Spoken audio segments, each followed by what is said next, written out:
sexualité moo tax gis nga ñun ñu ngi terminé par Pastef en posant cette question là Pastef joue-t-il les prolongations donc bii comme ni ma waxee ne Thierno Alassane Sall vraiment il a dugal na coup politique bu am solo parce que il a mis dans l'embarras tout de même Pastef ndaxte comme ni ma wax cette loi là cette proposition de loi d'abrogation cette proposition d'abrogation de la loi d'amnistie patate chaude la ci Pastef dans la mesure où Sénégalais yi yëpp et même certains de nos partenaires techniques et financiers dañ ko demandé ndax nag wax dëgg yàlla dafa am préalable boo xam ne moom la ñu violé et ce préalable là est fondamental mooy d'abord il fallait identifier les responsables justice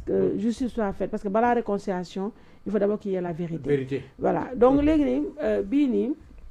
criminalisation de l'homosexualité bi on se rappelle en 2022 ci législative yi ci la ñuy gis su ma juumalee benn kuréel bu tudd ànd sàmm jikko yi donc kuréel boo xam ne composé majoritairement ay oustaz doomu daara yi ak yooyu famille religieuse dans leur grande voilà ak ay quelques personnalités comme ay ñoom Karim Xrum Xax Abdou Karim Gueye ma koy nuyu mon frère donc ñooñu ñu def benn campagne bu am solo boo xam ne l'ONG Jamra donc campagne boobu si on se rappelle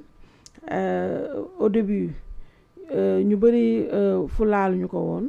mais bañ dem ba ci biir ba gis ampleur bi mu am vers les derniers vraiment à quelques encablures de l'ouverture de la campagne législative su ma juumalee Macky Sall les a reçus et puis c'était même en ordre dispersé parce que am ñu dem ak ñu demul woon donc ñu bëri jàpp nag ne li tax ba Yewwi Askan Wi duggee noonu sànq yaa ngi koy rappelé duggee noonu assemblée ba pour la première fois ñu am benn équilibre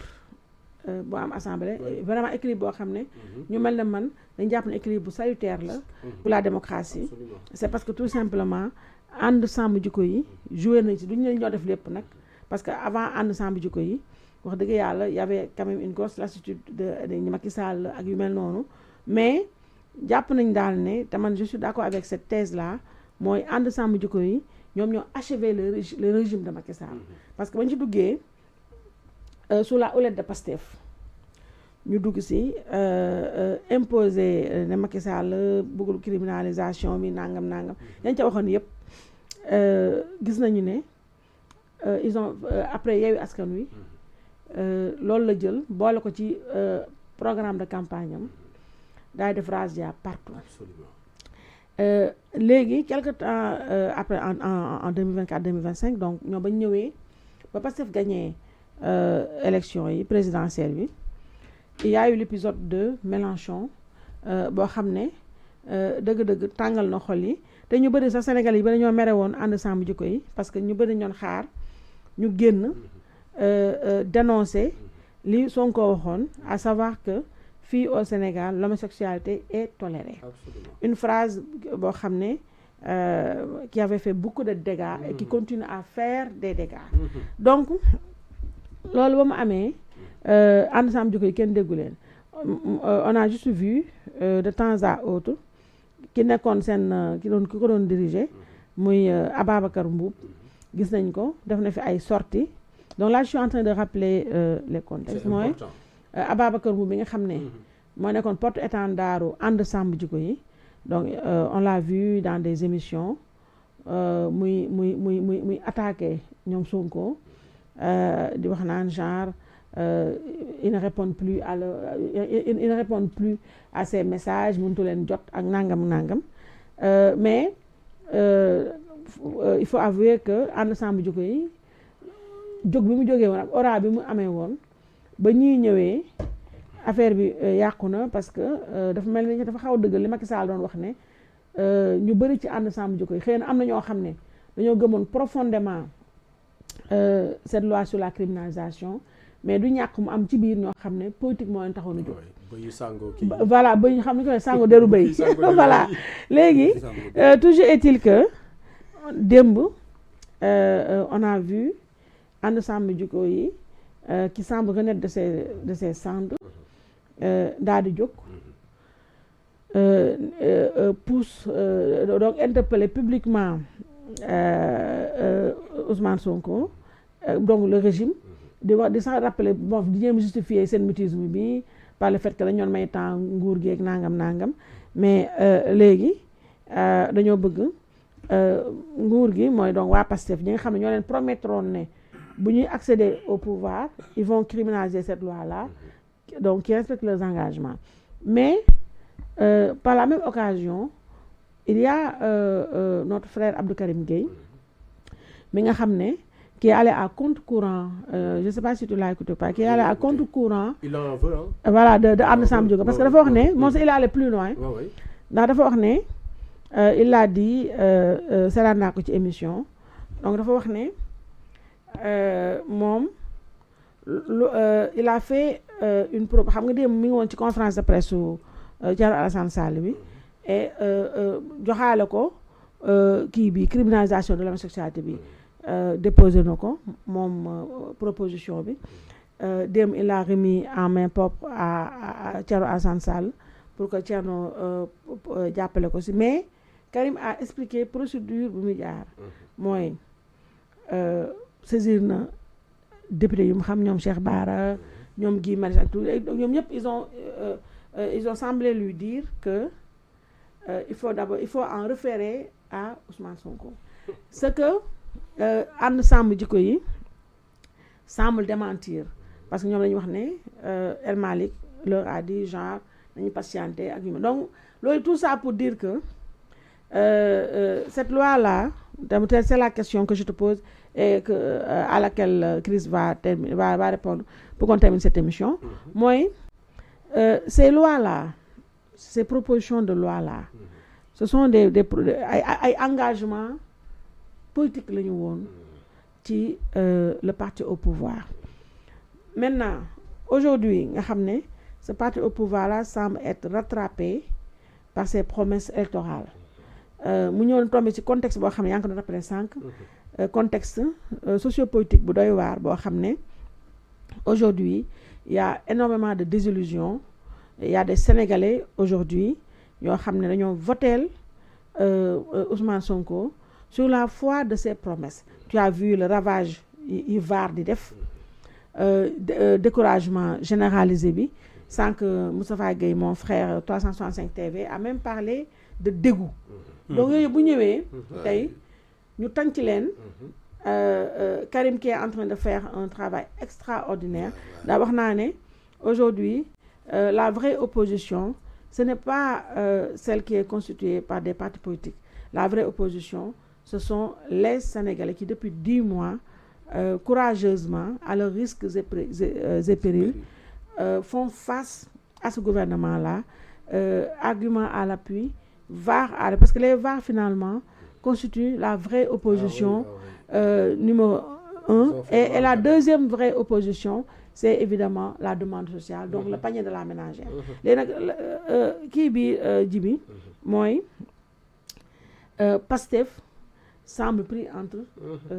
semble pris au piège donc sa réflexion Aïssatou la loi criminalisant l'homosexualité oui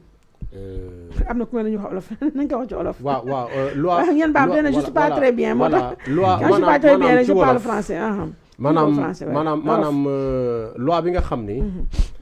dañ ko diggoon Sénégalais yi maanaam ne bu ñu jotee réew mi daañu dindi lépp loo xam ne maanaam diggante ànd la ci ñaar ñoo xam ni dañuy tuddee borom ñaari tur yi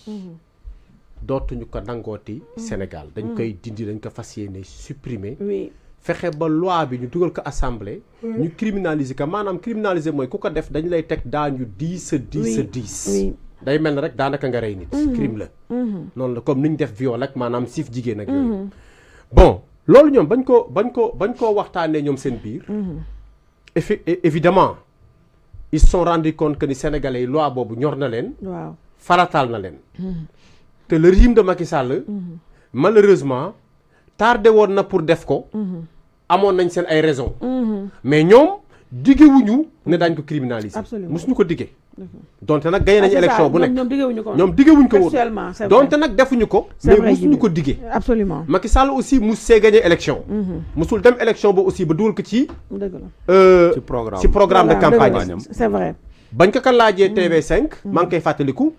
dafa ne nag ku nekk gëm li mu gëm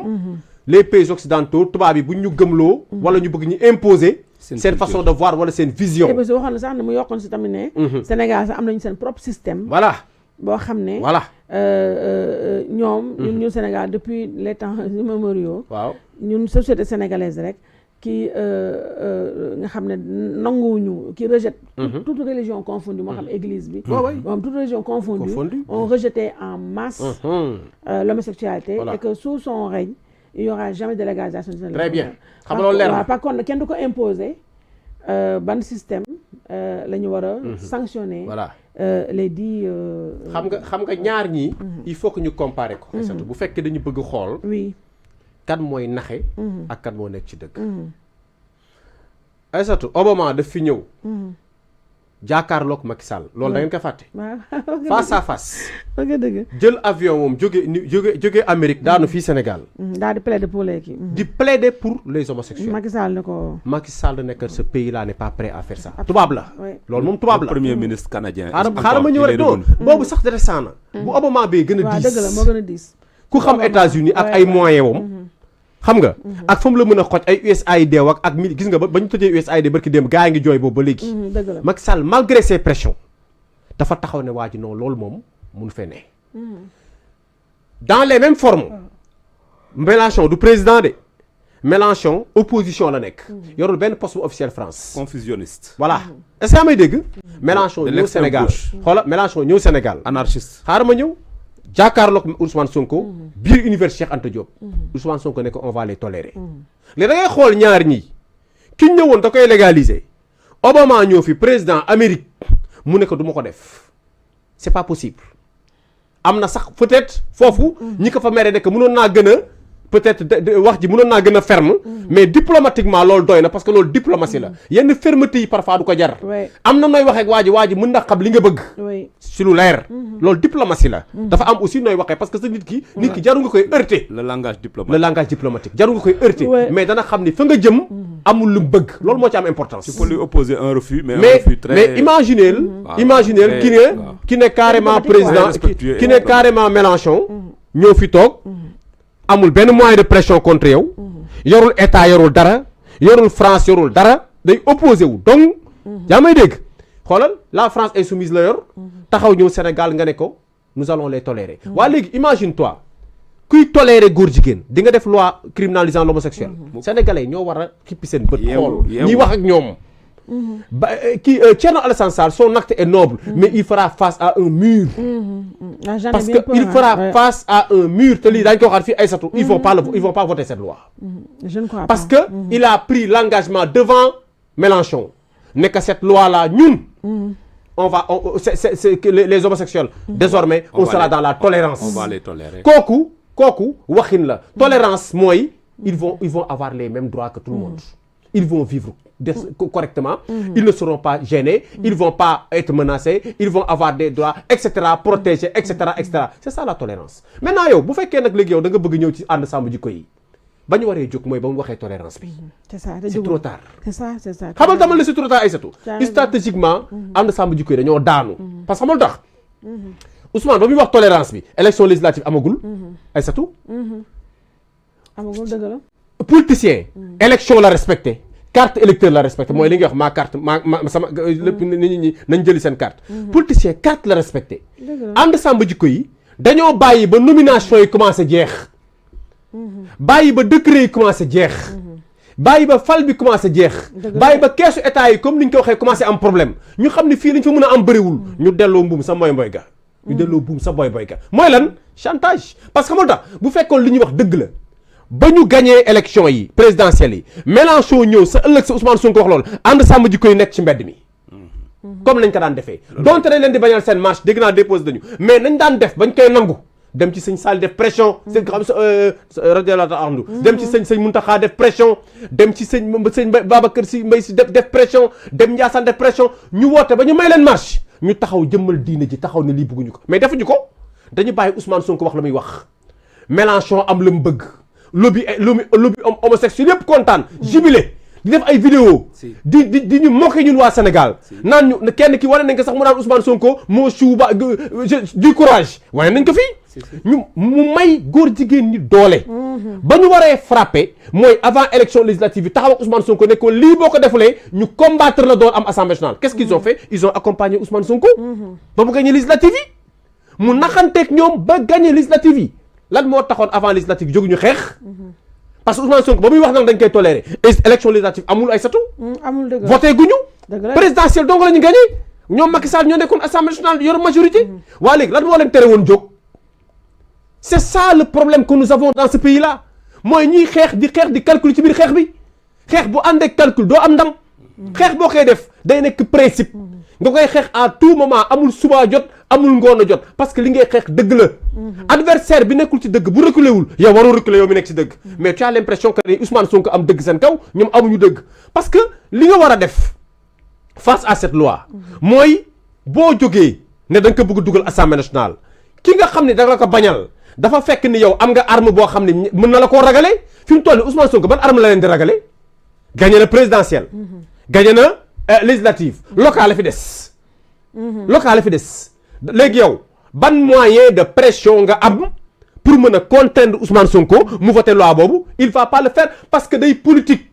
te il sait que ni li mu promettre moom Mélenchon loolu la gëm de dama lay wax lu leer loolu la gëm te waa Pastef ànd nañ seeg moom kooku lu jara de parce que ba ko Mélenchon waxee dañ tàccu bul fàtte loolu étudiants yee ko tàccu te ñooñ dañuy voté kon ça veut dire que moom Ousmane Sonko mbooloowam d'accord nañ si que ni loi bi kenn du ko dindi parce que dañ ko parce que bu fekkoon Pastef d'accord aussi bu fekkoon xaaral ma wax la grand bu fekkoon Pastef d'accord aussi jour ba ko Ousmane waxee amphi ba tàccu du jib waa Pastef seen bopp ñooy taxaw ne ko Ousmane lii nga bëgg ak Mélenchon du am ci réew mi da nga déggum kenn ku ne Pastef attitude bu Ousmane Sonko wax attitude bu Ousmane Sonko am ak déclaration bi Ousmane Sonko wax naan dañuy toléré ñi da nga déggum Pastef ku weddi loolu wala ku ne du am da nga ko dégg dégg nga ko si Diomaye dégg nga ko si Bassirou Diop si El Malick dégg nga ko ci Amadou Ba dégg nga ko si Birame Souleye Diop dégg nga ko si kenn koo xam ne ba ci imam Pastef dégg nga ko ku ci bañ grand dama bëgg ñu lucide le parti Pastef est dans la tolérance kon ñoom sëñ bi mbuub vraiment xeex bi noble na mais xeex bi dañ ko raté parce que xeex grand dafa am contexte boo koy defee absolument la preuve kañ lañ daan yëkkati homosexualité élection kese veille élection présidentielle locale législative rek nga daan dégg mu jóg bu élection passé ñu lem ba mu jekk fàtte nañ ko rangé bu élection jotee ñu sol seen ay jam pour ñëw taxaw ak seen ay caay taxaw lakk le 8 te Macky Sall moom ko daan autorisé marche ajjuma ju nekk buñ jullee sëlmal homosexualité non kenn du jàll xoolal lakk le 8 non mais c'est parce que xamal tax xamal tax non il faut c'est que grand xamal luy problème bi xamal lu tax gis nga combat bu noble nga koy xeex te amoo ci ndam rek yow mi koy xeex xalaatoon sa bopp ay c'est vrai combat bu noble nga am dëgg te pourtant ce combat contre l'homosexualité est noble nga nekk ci dëkk boo xam ni ay musulmans ak ay chrétiens ñoo ko séq ñëpp gëm yàlla lan moo tax combat bu mënul sotti parce que da koy xeex dañuy xeexee ci politique ak di calculer xeexuñu seen aqulaay taala parce que doo bàyyi ba Ousmane gagné élection yi imaginable yëpp mu gagné ko ba toog ak waa partim lépp gongo nga naan da ngay génnee la loi kan moo koy voté du c'est pas les députés assemblée nationale kan moo fa am majoritaire c'est pas Ousmane Sonko fan lay jàlle du jàll mais c'est-à-dire que il faut que ñu bàyyi diine ji ñuy utiliser di ci nax ak di ci yëkkati xolu sénégalais yi on n'a pas besoin de ça bu fekkee ni loi bi da leen ñor ñoom ñi nga xam ne ñoom ñoo ko initié woon nañ doon defee tuuru kër sëriñ si lan moo leen ko tere woon def avant élection yi lan moo leen tere woon seet sëñ Mountakha keroog lañ fa gëj bañ daanelee Macky Sall lañ gëj sëñ Mountakha ci affaire góor jigéen ba ñu daanelee sëñ Macky Sall lañ gëj Tivaouane rombatuñ fa ba ñu daanelee Macky Sall ba bu régime am yàqu ñuy xaar poste sëriñ géej Njaasaan ak Kaolack rombatuñ fa parce que xam nga lu ñuy xaar sëriñ bu bees bi Ousmane Sonko mu fal leen mooy seen sëriñ fi mu toll nii mbay nag kon ko Ousmane Sonko mooy seen sëriñ te moom lañ topp ba ñu am lu ñu bëgg ak moom mais Ousmane Sonko nag boo ko toppee ba mu am lu mu bëgg leneen nga xam ne bëgg na ko ban da koy toléré mais yow tam foog nga ànd ci tolérance bi mais munoo bëgg ginaar te doo bëgg ay nenam mënta nekk dañ waxante dëgg